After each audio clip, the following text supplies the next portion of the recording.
take me home, United, to the place I belong, to Old Trafford, to see United. Take me home, United Road. Take me home, United Road. Oh, take me home, United Road. ሰላም ክብራን እንደምን አላችሁልን? ማን ዩናይትድ ኢንፎ በማንቸስተር 196ኛው ደርቢ ተመልሷል። የተለያዩ ጉዳዮችን ያነሳን ከናንተ ጋር ልንቆይ ነው። ስላገኘናችሁ በጣም ደስ ብሎናል። ሩበን አሞሪም የመጀመሪያውን የማንቸስተር ደርቢ በኢቲሃድ በአማድ ዲያሎ ድንቅ ምሽት እንዳሸነፈ ይታወቃል። አሁን ደግሞ የኦልድ ትራፎርድን የመጀመሪያውን ማንቸስተር ደርቢ ያከናውናል። ስለ ጨዋታው የተለያዩ ቁጥራዊ መረጃዎችን፣ አናላይሲሶችን እንዲሁም ደግሞ ሁለቱ ቡድኖች በማንቸስተር ከተማ ውስጥ እያሳለፉ ያሉትን ደካማ ሲዝን እየቃኘን እንቆያለን ማለት ነው። ሩበን አሞሪም ይሄኛውን ጨዋታ ማሸነፍ የሚችል ከሆነ የሚያስመዘግባቸው በጣም አስደናቂ ሪከርዶች አሉ። ደግሞ የሚሸነፍ ከሆነ የሚያስመዘግባቸው በጣም መጥፎ ሪከርዶች አሉ እንደ ክለብ ማለት ነው። እነዚህን ያነሳን እንቆያለን። በጨዋታው ላይ ስለሚኖሩ ፕሪዲክት ላይን አፖች ወይም ደግሞ ግምታዊ አስተላለፎችም እናነሳለን። የኦፕታም ግምት ለእናንተ እናስቀምጣለን። እናንተም ደግሞ ግምቶቻችሁን በኮሜንት መስጫ ባር ላይ አስቀምጡልን። ሀሳብ አስተያየቶቻችሁንም ልትሰጡን ትችላላችሁ። የምትገኙት ማን ዩናይትድ ኢንፎ ላይ ነው። ሰብስክራይብ ማድረጋችሁ አይለይ። እንዲሁም ደግሞ የደወል በተኑን ተጭናችሁ ምንሰራቸው ፕሮግራሞች ለእናንተ እንዲደርሱ ማድረግ ትችላላችሁ። ቪዲዮን ሲጀምሩ ላይክ አድርጉ። ይሄን ሁሉ ስለምታደርጉልን ደግሞ ለኛ ከልብ እናመሰግናለን። በድጋሚ የምትገኙት ማን ዩናይትድ ኢንፎ ነው። ከመግቢያው መሸጋገሪያ ሙዚቃ በኋላ ዳግም መለሳለሁ።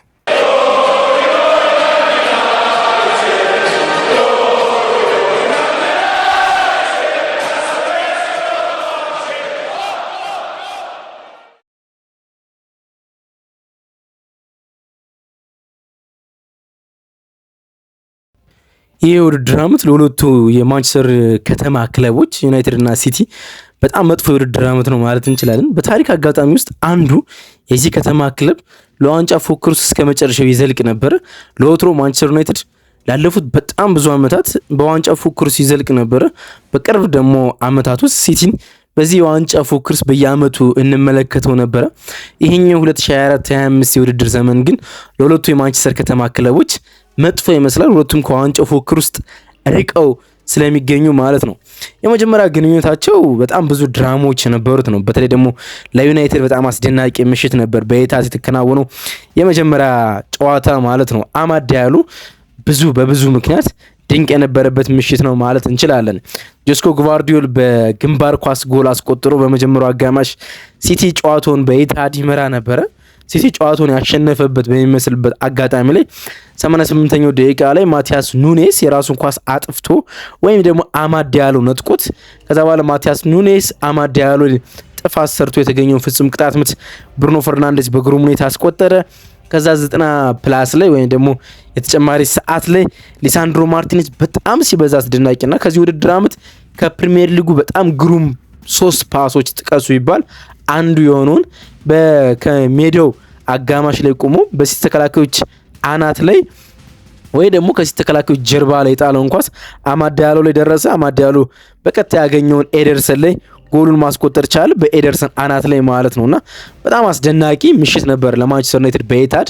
ደግሞ ያ ጨዋታ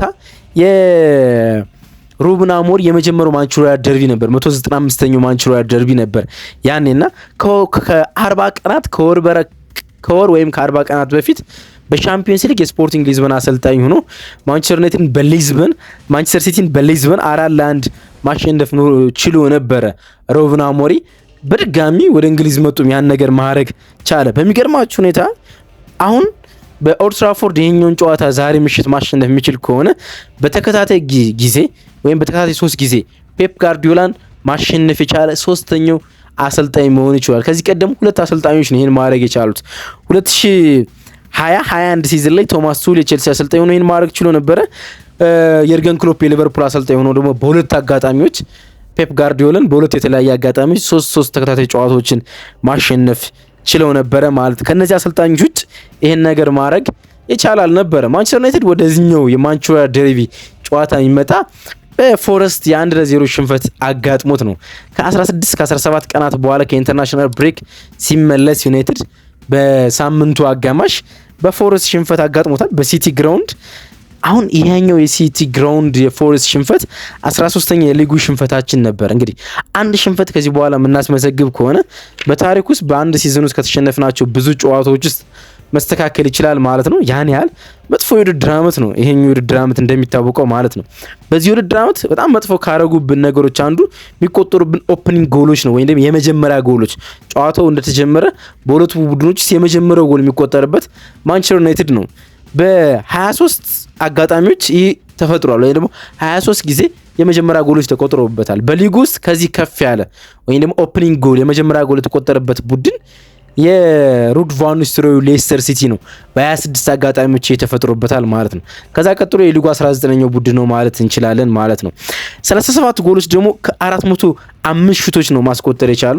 በዚህ ውድድር ዓመት 37 ጎል ብቻ ነው ማስቆጠር የቻሉ። 37 ጎሎችን አስቆጠርና ከ405 ሹቶች ነው ወይም ደግሞ ሙከራዎች። ይህ ደግሞ ኮንቨርሽን ሬታችን ወይም ደግሞ ሹቶችን ወደ ጎል የመቀየር እድላችንን ፐርሰንት ሲገለጽ 9.18 ያደርገዋል ወይም ደግሞ 9.1% ማለት ነው። ይህ ደግሞ ከሊጉ ሶስተኛው ወይም ደግሞ 17ኛው ደካማ ቡድን ከወረስቶች ደግሞ ሶስተኛው ማድረግ ይችላል። ከማንቸስተር ዩናይትድ ቀጥሎ የሚቀመጡት ሁለት ወይም ደግሞ ከፍ ብለው የሚቀመጡት ሁለት ቡድኖች ሳውዛምፕተንና ዌስትሃም ናቸው። የሳውዛምፕተን ኮንቨርሽን ሬት 7.8 ነው። የዌስትሃም ደግሞ 8.6 ነው ኮንቨርሽን ሬት። ከነዚህ ቀጥሎ የሊጉ በጣም ደካማው ቡድን ነው። ብዙ ሙከሮችን እየሞከረ ግን ደግሞ ወደ ጎል መቀየር አብስቶ የሚቸገር ቡድን ማለት ነው። ግን ደግሞ እንደዚህ አይነት በጣም አስቸጋሪ የውድድር ዓመት በተለይ በሊጉ በኤሮፓ ሊጉ በጣም ጥሩ ስለሆነ ማለት ነው በሊጉ እያሳለፍን በጣም ጥሩ ነገር ጥቀሱ እንባል አንድ ጥሩ የምንጠቅሰው ነገር አለ። የብሩኖ ፈርናንዴስ አስደናቂ የውድድር ዓመት ማለት ነው። ይህን የውድድር ዓመት ከብሩኖ ፈርናንዴስ ውጭ ማሰብ ለማንቸስተር ዩናይትድ በጣም አዳጋችና ከባድ እንደሚያደርገው መናገር ይቻላል። ይህ ሲዝን ሙሉ በሙሉ የብሩኖ ፈርናንዴዝ ነው ማለት እንችላለን። 21 የጎል ተሳትፎች በሁሉም ውድድሮች በዚህ ውድድር ዓመት በቲያትር ኦፍ ድሪምስ ኦልድ ትራፎርድ ማስመዝገብ ችሏል። 12 ጎልና 9 አሲስት ማለት ነው። በዚህ ጨዋታ ላይ አሲስት ማድረግ የሚችል ከሆነ ደብል ዲጂት አሲስትና ጎል ይኖረዋል ማለት ነው። ይህን ደግሞ ማድረግ የሚችለው ለሶስተኛ አጋጣሚ ነው። በጣም በሚገርም ሁኔታ ሌላ ቁጥር እነግራችኋለሁ። በ2021 ይህን ነገር ማድረግ ችሎ ነበረ ከ10 በላይ ጎሎችና ከ10 በላይ አሲስቶችን። በ2022-23 ሲዝንም ይህን ነገር ማድረግ ችሎ ነበር። በኤሪክ ቴን ሃግ የመጀመሪያ ውድድር ዓመት ማለት ነው። ይህን ነገር ማድረግ ችሎ ነበረ። ከ1992-93 ሲዝን በኋላ ብትቆጥሩ ቶታል 3 ጊዜ ከ10 በላይ ጎልና አሲስት ማድረግ የቻለ የማንቸስተር ዩናይትድ ተጫዋች በድምሩ የለም። አንድ ሰው አይደለም ብላችሁ አድማጮቻችን፣ በድምሩ የለም። ሁለት ተጫዋቾች ብቻ ይህን በተለያየ ጊዜ ውስጥ ማድረግ ችለዋል። ሁለት ተጫዋቾች ብቻ። አንድ ጊዜ ክርስቲያኖ ሮናልዶ 2006-07 ሲዝን ላይ 14 ጎልና 11 አሲስት ማድረግ ችሏል። ከዛ ደግሞ 1998-99 ሲዝን ደግሞ ዮሪክ 12 ጎልና 10 አሲስት ማድረግ ችሏል። ሁለት ተጫዋቾች ብቻ ነው እንግዲህ ይሄን ማድረግ ይቻላል። ብሩኖ ፈርናንዴዝ ግን ብቻውን ዛሬ አሲስት ማድረግ የሚችል ከሆነ ሶስተኛ አጋጣሚ ይሆናል ማለት ነው። ከዚህ ከ1992 በኋላ በታሪክ ውስጥ ይሄን በድግ ሁለት ጊዜ ማድረግ የቻለ አይደለም። በጅምሩ እንኳን 3 ጊዜ ማከናወን የቻለ ተጫዋች የለም። ብሩኖ ፈርናንዴዝ ግን ይሄን ብቻውን ሊያደርግ በጣም ተቃርቧል ማለት እንችላለን። ሃሪ ማጉዌር፣ ሌኒሮ፣ ሜሰን ማውንት፣ ኮቢ ማይኖ፣ ባይንደር ከጉዳት የተመለሱ የማንቸስተር ዩናይትድ ተጫዋቾች ናቸው። አንዳንዶቹ በባለፈው በሲቲ ግራውንድ ጨዋታ ላይ ተሰልፈው ተጫውተዋል። አንዳንዶቹ ደግሞ በተጣዋቂ ቦታ ላይ ነበሩ። አሁን ከጉዳት ብዙ ተጫዋቾች እየተመለሱ ይመስላሉ። ጥቂት ስለ ሲቲ ለማንሳት ቶፕ 4 ውስጥ ለመጨረስ ወይም ደግሞ በቶፕ 5 ውስጥ በሻምፒዮንስ ሊግ ዘንድሮ በሊግ ውስጥ 5 ቡድኖች የመሳተፍ እድላቸው በጣም ሰፊ ነው። ስለዚህ በሻምፒዮንስ ሊግ ቦታ ላይ ለመሳተፍ ከሚረዳቸው ጨዋታዎች ውስጥ አንዱን በሳምንቱ አጋማሽ ላይ ሌስተር ሲቲን 2-0 በኢትሃድ ማሸነፍ ችሏል። ጃክ ግሪሊሽ እና ኦመር ማርሙሽ ደግሞ ጎል አስቆጥሮላቸው ነበር። ጃክ ግሪሊሽ ከዲሴምበር 2023 በኋላ ነበር ለሲቲ ጎል ማስቆጠር የቻለ። ስለዚህ በጥሩ ሜንታሊቲ ነው ወደ ኦልድ ትራፎርድ መምጣት የሚችሉት ማለት እንችላለን። ግን ደግሞ ቅድም መግቢያችን ላይ እንዳነሳ ነው ለሁለቱ የማንቸስተር ከተማ ቡድኖች ለሲቲና ለዩናይትድ ይሄ ውድድር ዓመት በጣም አስቸጋሪ ነው ስንል ነበር። ለዩናይትድ ገለጹት። ለሲቲ ደግሞ ምን አይነት አስቸጋሪ እንደሆነ ልግለጽላችሁ። ሲቲ በጨዋታ 1.9 ጎሎችን ብቻ ያስቆጥራል በዚህ ውድድር ዓመት ማለት ነው። በፔፕ ጋርዲዮላ አሰልጣኝነት ዘመን በባየር ሙኒክ፣ በሲቲ፣ በባርሴሎና ይሄኛው ዝቅተኛው ጎል የሚያስቆጥርበት ዓመት ነው። ደግሞም በጨዋታ 1.33 ጎሎች ይቆጠርበታል በአማካይ። ይህ ደግሞ በፔፕ ጋርዲዮላ አሰልጣኝነት ዘመን እንዳልኳቸው በሁሉም ከፍተኛው በጨዋታ የሚቆጠርበት የጎል ብዛት ነው። ደግሞ ይሄ ብቻ አይደለም። በጨዋታውን ከመራ በኋላ ወይም ከዊኒንግ ፖዚሽን ጎሎች የሚቆጠሩበት ብዙ አመት ነው። እንግዲህ ማንቸስተር ዩናይትድ በኤታድ እንዳረገው ከ1-0 መመራት 2-1 እንዳሸነፈው በብዙ አጋጣሚዎች በዚህ ውድድር አመት ማንቸስተር ሲቲ ጨዋታዎችን መምራት ከጀመረ በኋላ ጨዋታው ባቻ ውጤት ወይም ደግሞ በሽንፈት ተጠናቆበታል ማለት ነው። ያን ያህል በጣም ሲበዛ አስቸጋሪ ውድድር አመት እያሳለፈ ነው የሚገኘው ማንቸስተር ሲቲ ማለት እንችላለን።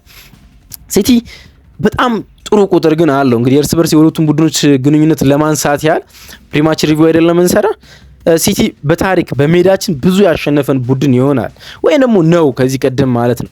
ወደ ኦልድ ትራፎርድ መጥቶ አንድ ቡድን በጣም በብዛት ማን አሸነፈ የምንል ከሆነ ሲቲ ነው። በ9 አጋጣሚዎች ወደ ኦልድ ትራፎርድ መጥቶ ማሸነፍ ችሏል። ይህን ማድረግ የቻለ ማንም ቡድን የለም። በኦልድ ትራፎርድ 9 ጊዜ ማሸነፍ የቻለ ቡድን የለም። ግን ደግሞ የሚገርመው ከ9 ድሎቹ የማንቸስተር ሲቲ 5ቱ ማስመዝገብ የቻለው ፔፕ ጋርዲዮላ ነው ማለት እንችላለን። እና ፔፕ ጋርዲዮላ ማንቸስተር ዩናይትድ በማንቸስተር ደርቢ ውስጥ ደካማ እንዲሆን ማስቻል ችሏል።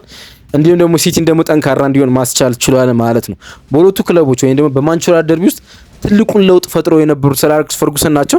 ከረንትሊ ደግሞ ትልቁን ለውጥ እየፈጠረው የሚገኘው አሰልጣኝ ፔፕ ጋርዲዮላ ነው ማለት እንችላለን። ግን ደግሞ በሁሉም ውድድር ያለፉትን 3 ጨዋታዎች ምን ወስድ ከሆነ ዩናይትድ አልተሸነፈም። ሁለቱን አሸንፎ በአንዱ አቻ መውጣት ይችላል እና ያለፉ 3 ግንኙነት የሁለቱ በሁሉም ውድድሮች ለዩናይትድ ቁጥሮቹ አብዝተው ይናገራሉ። ከ2019-20 በኋላ በአንድ ሲዝን ባክ ቱ ባክ ዩናይትድ ሲቲን አሸንፈው አያውቅም። በኢታድ የሚከናወነው የዛሬ ምሽቱ ጨዋታ ይሄኛውን ነገር ለማምጣት ወይም ደግሞ ወደዚህኛው ሪከርድ ለመምጣት የሚከናወን ጨዋታ ነው። በኢታድ አሸንፏል። አሁን በኦልድ ትራፎርድ የሚያሸንፍ ከሆነ ባክ ቱ ባክ ሲቲን በአንድ የውድድር ዓመት ለማሸነፍ የሚረዳ ነው። ደግሞም ትክክለኛው ጊዜ ይመስላል ሲቲን ባክ ቱ ባክ ለማሸነፍ። ምክንያቱም ማንቸስተር ዩናይትድ በትልልቅ ጨዋታዎች በዚህ ውድድር ዓመት በጣም ድንቅ እንደሆነ ስለተመለከትነ ማለት ነው።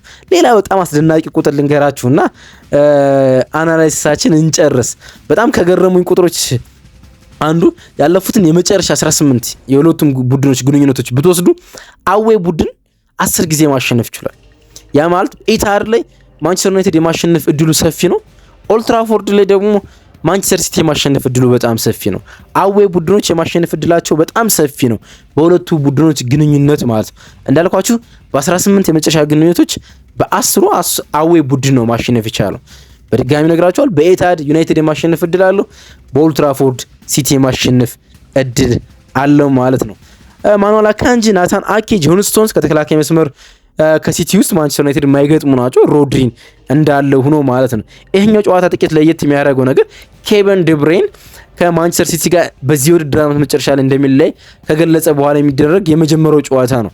ታስታውሱ እንደሆነ ትናንትና ምሽት በሰራውላችሁ የሩበን አሞሪም ፕሪማች ፕሬስ ኮንፈረንስ ላይ ስለ ኬቨን ዲብሬን ሲጠይቁት በጣም አስደናቂ ተጫዋች እንደነበረ ከገለጸ በኋላ በተሳሳተ የሲቲ ከተማ የማንቸስተር ከተማ ውስጥ ሲጫወት ኑሯል በማለት ነው የገለጸውና ከዚህ ውድድር ዓመት በኋላ ያለው እረፍትም ሆነ ከዚህ ውድድር ዓመት በኋላ ያለው ጊዜ ያማረ እንዲሆንለት እመኛለሁ ብሎ ነበረ ሩበን አሞሪም ማለት ነው። ይህን ጨዋታ የማሸነፍ ግምት የተሰጠው በኦፕታ የማሸነፍ ግምት 43.8 ለሲቲ ነው። 30% ደግሞ ለማንቸስተር ዩናይትድ ነው። ጨዋታው በአቻ ውጤት ይጠናቀቃል ብሎ ኦፕታ የገመተው በ25.4% ነው። የሁለቱም ቡድን ግምት ያስተላልፍ ጥቂት ላስቃኛቸው። ኦናና በግብ ጠባቂነት ቦታ ላይ ይኖራል ተብሎ ይገመታል። በዩናይትድ በኩል ማዝራዊ ዲሊት እና ዮሮ ደግሞ የተከላካይ መስመሩን ይመሩታል ተብሎ ይጠበቃል። ካስሚሮና ኡጋርቴ ደግሞ የማንቸስተር ዩናይትድን የአማካኝ ስፍራ በዳብል ፒቮት ይኖራሉ ተብሎ ሲገመት፣ በግራ ፓትሪክ ዶርክ፣ በቀኝ ዲያጎ ዳሎት ዊንግ ባክ ነው ይጫወታሉ። ከአጥቂው ወይም ደግሞ አጥቂው ነው ይሰለፋል ብዬ ከምጠብቀው ጆሹዋ ዝርኪዚ ጀርባ ላይ ብሩኖ ፈርናንዴዝ እና አሌሃንድሮ ጋርናቾን የመመልከት እድላችን ሰፊ ነው የሚሆነው።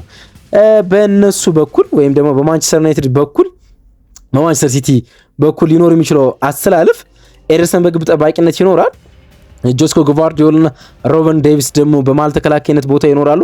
ኦሬሊ በግራ መስመር ተከላካይነት፣ ማቲያስ ኑኔስ ደግሞ በቀኝ መስመር ተከላካይነት ይኖራሉ። ኤልካይ ጉንዶዋን እና ኒኮ ጎንዛሌዝ በአማካኝ ስፍራ ላይ ከአጥቂው ኦመር ማርሙሽ ጀርባ ላይ ፓትሪክ ዶርክ፣ ግሪሊሽ እና ሳቪኖ ይኖራሉ ተብሎ ይጠበቃል። ኤርሊንግ ሃላንድ ከውድድር ዓመቱ ውጭ ነው። ስለዚህ ኦመር ማርሙሽ በአጥቂ ስፍራ ላይ ይኖራል ብለን እንገምታለን። የጨዋታ ግምታችሁን አስቀምጡ እስኪ። 196ኛው ማንቸስተር ደርቢ ማን ያሸንፋል? ማንቸስተር ዩናይትድ በምን ያህል ውጤት ይህን ጨዋታ ያሸንፋል? ምክንያቱም ዩናይትድ ከሩበን አሞሪም ጋር በትልልቅ ጨዋታዎች በጣም አስደናቂ ስለሆነ ማለት ነው። ጨረስነ። ቀናችሁ መልካም ይሁን። እንወዳችኋለን።